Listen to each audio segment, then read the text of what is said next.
Okay, great. So, go ahead. Yeah. All right, I need you to be quiet, something, sorry. So we're on cue. Um, You're listening to the South Florida Mosaic, your magazine show with pieces of news, arts, and culture, Wednesday mornings on UIC Radio. Good morning. Here in South Florida, it is Wednesday, September 2nd. I'm Daniela. Thank you for tuning in to our show, the South Florida Mosaic. We're so excited today about Carolina's guest today. She brings to our virtual studio a multifaceted artist that is going to talk to us about her career. So, Carolina, how are you doing? Hello, good morning everyone. I'm Carolina in Mosaic Car, keeping you informed about Florida art. I'm happy to have Stephany Jimenez today. She is a multidisciplinary creative director and producer.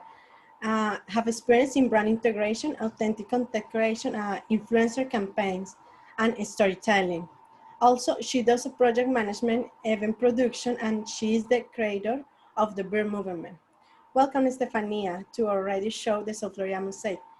We are happy to have you here. How are you doing? Doing good. Thanks for having me. I'm happy I can help. Thank you. Okay. How did you start in this career? Can you tell us? Mm, I first started because I really like this Colombian band that I loved, and I talked to a friend, and we are like, hey, we should do a concert, and we should do it with our friends that we really enjoy their music. I was like, okay, how hard can this be? No, we just need to get 300 people in a place. Um, so I didn't think it was gonna be so hard to do. So we just booked a band and brought it here, and that was kind of like the first concert I produced. And kind of like after that, they were actually, when they got here, they got nominated to the Grammys. So after that, like a lot of bands that were nominated with them started like reaching out, thinking like we were the Miami contact for like indie bands bookings. So after that, we just started like booking different bands for concerts. Wow, it's amazing. I know you have your first project was Ocean Detox. Could you tell us about that? Yeah, so um, I had I had a collective of artists with some of my close friends, um, and we thought that art should be sustainable. So we were kind of like finding a way to make art sustainable, and also kind of like in our Miami community, because some people they really like overthink things to make it happen, and we were like, no, so let's create like all the art pieces, all the sculptures that we create, they have to come from our own trash, so we also make that sustainable. So we adopted an island on 79, between kind of like the two little islands in there, and we just encourage kind of like our friends and our community to join us once a month, on paddleboard, so that we could go to the island, kind of like while we paddle, clean up the ocean, and then once we're in the island, kind of like clean up, recycle all of that. Also to build community, I guess that's the right word. And then after that, we will create with all of the trash that we collected from Ocean Detox. So that was pretty fun, because we also kind of like did some, let's say, like activations during that. We did that like for about 2 years now, and then our last one was gonna be this year during Ultra. We talked to the city of Miami so that we can come in and clean the ocean on Bayside while the concert was going on, but then they canceled everything, so we were not able to do it. But yeah, our idea with that was kind of like to bring awareness and environmental awareness in Miami. It's amazing. Now, could you tell me about the event that the movie at the park in Miami that I know about that, but I want the Yeah, other people. that was a pop-up that we did. I wanted to have, well, I'm a filmmaker. That's kind of like what I do for a living. That's my bread and butter. So I always have this dream, because I feel that the Miami culture is too young, and and we need to bring things that can enrich it. So like the theater community is super close. There's live music, but it's not as good. And then we only have like the Miami Film, which is only one film festival. But aside from that, there's really not a lot of space where we can go on a monthly basis to dive into the culture. So we created like a pop-up cinema in Bayside, in where we brought kind of like a giant screen, and we were presenting works of local filmmakers. So we did kind of like a variation of like different short films, and then sometimes we did round tables. We also partnered up with Silent Revolution so that we could hear the music, or like the films, we could hear them on the headphones, but then you just change the station, they're wireless headphones, and you change the station, and then we had a DJ playing on the other thing. So it was also kind of for that, to build community, but around the film, like the film industry and the film community, which in Miami, I feel that we definitely need to expand. Wow, really impressive. I understand that Monet is one of your biggest clients. Could you tell me about your work with them? Yeah, so Monet, so I'm the creative director of their philanthropy side. So Monet is kind of like, so my company, the River Movement, which is an agency, we basically do all of these like community activations and kind of like what I do for passion work. I also apply it into my clients. So I met Monet through a really good friend of mine, Lourdes Neta, which is the owner of the company. And we had like a couple of film projects going on together. And then I told her what my agency did and how we really care about brands that have kind of like an environmental consciousness behind, not just because I have worked with different brands, like very corporate, like Coca-Cola, Listerine, like Honda, and like all these different brands. But at the end, they don't really leave a message of sustainability or being a better human or just being kind. And I connected with Lou because the brand is very young, and she told me how she wanted a kind of like an agency or a creative director that could excel those sides of the company. So that's when I came in with the movement, and we started working on the gratitude effort of Monet, which is kind of like the philanthropy effort and their nonprofit work.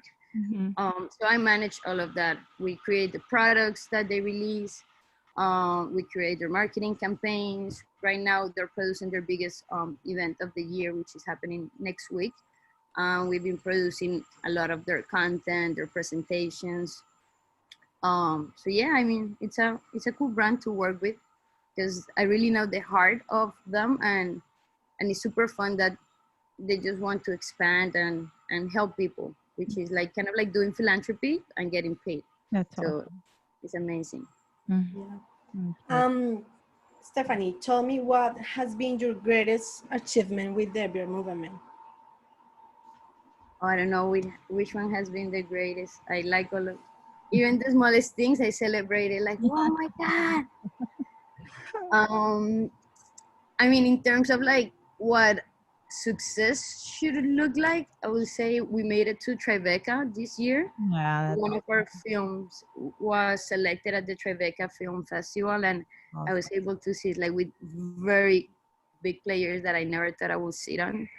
And it was through Zoom, so it was super exciting because I was like, hey, this is my house, guys, and I could see everyone's house.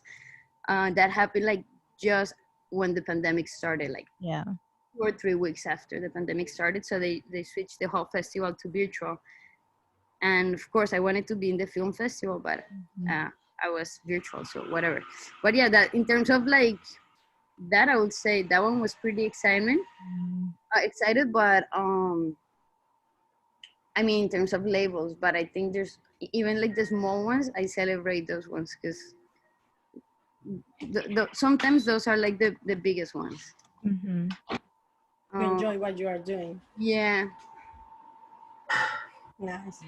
I know that the Manchester United buy something from you. Can you tell us about that? Yeah. So the first commercial that I did was for Manchester United. Um, that was like back then when I didn't really know how to enter like the film industry. So I was kind of like testing waters, and I pitched an idea to them. I saw like there was an open call for a global piece that they were doing, which I really liked, and I always loved soccer. So I was like, I'm just gonna pitch this idea, and it was crazy because I got it. And then like I got it, I was able to film, and it's a beautiful piece that I really enjoyed, because there's like I had to produce the global piece from like 5 different countries, and that was the first piece that I was ever shooting. So it was very challenging, but it was super cool. And then after that, I produced another one for them, but their main sponsor is Chevrolet, the car brand. So then they call me to kind of like just do a few commercials for them. Stephany, really, I'm impressed about all that you are doing, because you are very young. You, in this moment, you have 27 years. Mm-hmm. And you start at 22 years. So that is very inspiring for a lot of youngest people, you know? It's very impressive. Thank you. So Stephany, thank you for sharing with all of for sharing all about your projects. If anything else that you want to add at this conversation? Yeah, so that you all girls watch it. We're releasing a music video, which I sent to Carolina. We're releasing a music video that we did during the pandemic on Friday. And the lyrics are amazing and the visuals are a poem. So you guys must watch it. I'm gonna send her the link so you guys see it. Awesome. Thank you. Wow. You can tell the people where they can follow you? Yeah, well, I usually use my social media kind of like as a personal thing. And I wish I could keep up a little more with the Ver Movement social media. But if you check out Instagram, the Ver Movement, I usually kind of like post stuff that we do over there. So Awesome. Wow, amazing. Okay, thank you for you are with here today. So I'm Carolina Portilla from the South Florida Mosaic. Thank you for listening us. Now let's hear what Marta has to say about music during this pandemic time. Hello, hello, hello everyone. Good morning. I'm Marta Rodriguez and this is the News Mosaic, the best way to be informed. I'm so happy because the number of COVID-19 cases in Florida has been reducing. Wow, that is fantastic because now we can see signs of stability. Yesterday, for the second day in a row, many children from Miami-Dade public school were upset in their virtual learning thanks to many problems with their internet. They said it was a disaster. According to the superintendent, Alberto Carballo, it was a cyber attack and a software glitch. This seems to be very complex, so what a mess. Be patient, teachers and students. Did you see how many mail ballots were denied in the August primary in Miami-Dade and Broward? More than 10,000. Wow, it's too much. Also says that it could get worse in the upcoming November election, but don't panic. Let's wait a little more until we decide how to vote. Wow, and this hurricane season has been so busy. Last week, we had Laura, Category 4. And now, according to the National Hurricane Center, we have 2 tropical storms and 2 tropical waves in the Atlantic Basin. So far, they are not a threat to South Florida, but countries in Central America should be aware because Nana, that is the name of the 14th tropical storm, is moving into those countries. And not everything is bad news. Tyler and Melanie from Ohio had to cancel their wedding reception because of the pandemic. But guess what? They did something beautiful. The couple decided to give their wedding dinner to a shelter for women and children in need. And it was right away after their ceremony. So they celebrate their wedding, they're serving food. Did you see? It was amazing. I'm Marta Rodriguez from the South Florida Mosaic, your magazine show on USC Radio. And now let's hear what Daniela has to say about music. Good morning. So I'm Daniela once again, and I'm so glad you're joining us for Music Mosaic with all of your music and entertainment news. So I don't know if you guys got to see the VMAs this Sunday, and they look different than any in the VMAs history. This year led to many shows being canceled, and music and the entertainment industry has had to pivot. So, what the VMAs did was take a terrible situation of this global pandemic, and they used it to be as creative as they could because the show must go on. So, what they did is that they pre recorded a lot of the show in New York City. Keke Palmer hosted the first virtual VMA show in its history. So this meant a lot of pre-recorded, and it was in a studio in front of a green screen. And then they had backgrounds added, kind of like we have here. So there were a lot of performances by artists like Lady Gaga, Ariana Grande, BTS, Miley Cyrus, The Weeknd, among others. Lady Gaga, I hope you guys got to see it. She wore a face mask that had an LED screen, and it showed a sound wave of her vocals as she was singing. And this was a good way to remind people to be fashionable, but also be safe by wearing a face mask. So I just hope that you guys got to see all of these performances because they were awesome in the way they revolutionized how we're doing shows now. And please don't forget to be safe, follow CDC guidelines in every show that you're doing. Please also don't forget to tune in with us next Wednesday for a South Florida Mosaic to know more about what's going on in the music world. So now let's finish our show, and we're so glad that you got to join us, and we'll see you next week.